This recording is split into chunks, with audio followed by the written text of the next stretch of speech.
benefits from accumulation of probable toxins that could have come from what you ate, how you didn't exercise or something. So why are we not talking about such things as not smoking, which could also lead to prostate cancer, a high reason? Why are we not talking about such things as alcohol, which is a significant reason why prostate cancer could also happen? Why are we not focusing on stopping those bad habits that cause the toxins? Well, those bad habits are stopped. But if we focus on that, why are we not bringing out the research to say stop these, as against just saying have sex and outsource it? Okay, let me ask. He has spoken on the medical part. Let's speak on the logical part. Yes. I feel like I always say that, and I think that's the reason why I'm controversial. Women, we love to lie to ourselves. What he said is exactly the truth, but we live in denial. I've said it before. The problem is when we get married or we have somebody we love, we want to own them because we think that they are objects. But in reality, and I used to say, these people they call prostitutes, there's a reason why they are prostitutes. They have their own work and their job. He used a very nice word, outsource it, side chick, the Delilahs. No matter how I used to say something, the punishment for cheating is hiding. So long as you are not caught, it doesn't exist. But I can tell you that is the only alternative. So you believe that women accepting infidelity is like maturity? She doesn't have to accept it, but it's an honest reality. Okay, but she won't lose herself? No, she won't. A lot of women know that their husband have different. So you think most women actually tolerate it as long as they don't see, they don't hear, they don't. Yes, people come for counseling and they say, so long as my husband doesn't bring another woman inside, I'm fine. I beg your pardon, what you're saying is there is no man that can be single-eyed. That can be what? That can be single-eyed. That means there's no man that can be faithful. No, because that is what I mean is that's a subconscious narrative that we are driving, that a man is naturally supposed to have an eye beyond just woman. So we need to give him room to expand. That's not what she wants. I'm talking about that's a subconscious undertone. Okay, let's clarify that, please. Okay, you said doesn't mean that we don't have faithful men, and I made a very key point. We lie to ourselves.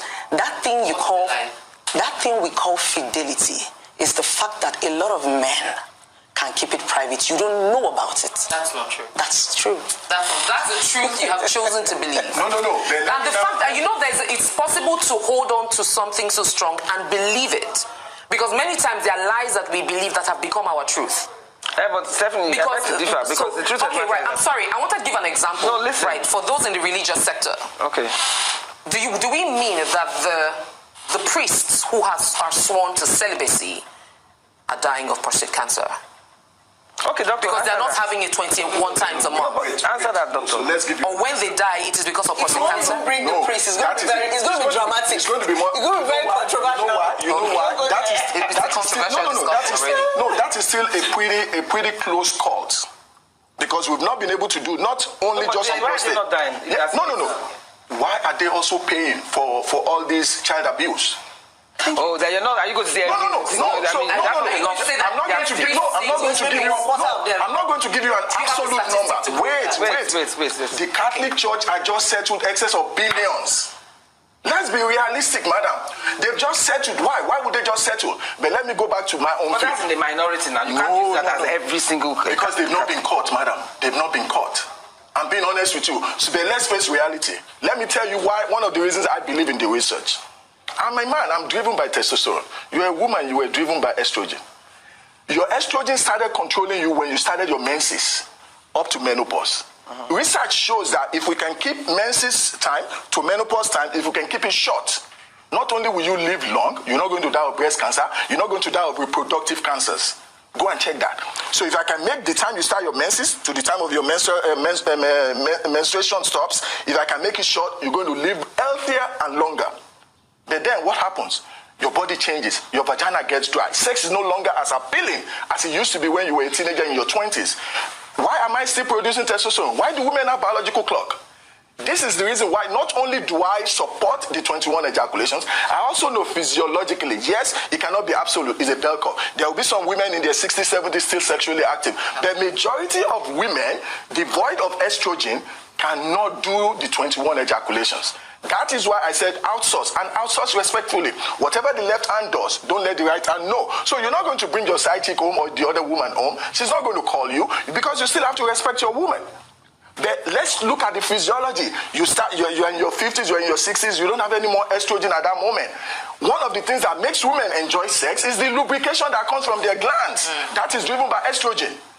We were replacing it in the US. We started giving estrogen replacement. Women went ballistic. Things were fine. Then we discovered side effects, cardiac issues, ovarian issues. So we stopped. The women are still allowed to get it. They just have to give us a waiver. So let's face reality. Men are wired biologically to be polygamous. Okay, so are you saying that you said something just now when you said that there are actually women who are still sexually active in their 50s and all of that, and then we don't also talk about the fact that there are a number of men who have erectile dysfunctions significantly. So if a man who has erectile dysfunction is still with a woman who has high libido, is it okay for her to outsource? Okay, good. That's a good question. That's a fantastic question. So when men show love, we don't show love by sex. Let me say that again. When men show love, we don't do it by sex. A man that loves you will support you, will provide you, will protect for you. But when women start giving off their body, they develop emotions. So if she's willing to say, hey, because the man cannot get his journey up and she wants to go out, God bless her, but she's not coming back. Trust me. Whether she wants it or not, emotionally she's attached to that tall, dark, and handsome who is giving it to her. Are you assuming that every extramarital affair a married woman has, there must be love involved? No, I'm not assuming that. But there could also be financial rewards. Yes, there could be other rewards. Yes, there could be other things there. So she might still be in love with her husband at home, even though she's having an affair with the man outside. So the man that is also going out, the man that is presently having other woman.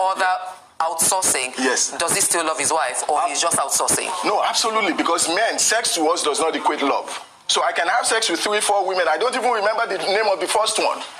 But I still fall in love with the side chick now. Blessing. No. It boils down to what he says. I think I like the fact that he's coming from the medical aspect, because most times when I talk about it, a lot of people pick offense. I'm going to say it in my own language. Men are physical beings. Women are emotional beings. He said something very important. A man can go out, outsource a prostitute, see a girl he likes. Remember, we all agree that a man just wants to ejaculate. He does not want to fall in love. He just wants to come and rest. But women, the moment we start to have extramarital affair, we are attached. We start to call. Women like to be babied. Women like attention. You see them begin to drift away. So I think I agree with him. And we're still arguing on the other woman, bringing the other woman. Some men actually have lived life. There are some men that in their 20s, they've dated different kind of girls, and you said something, okay, if he has prostate cancer, erectile dysfunction, what can you do as a woman? There's so many ways you can satisfy a woman apart from your penis. There are other things that you can do as a woman. And remember we said, the reason why these men are going out to outsource, apart from prostate cancer, is the fact that a time comes in your life as a woman where sex, women are very good with I'm not in the mood. When we are pregnant, when we are menstruating, when we are cranky, we take it out.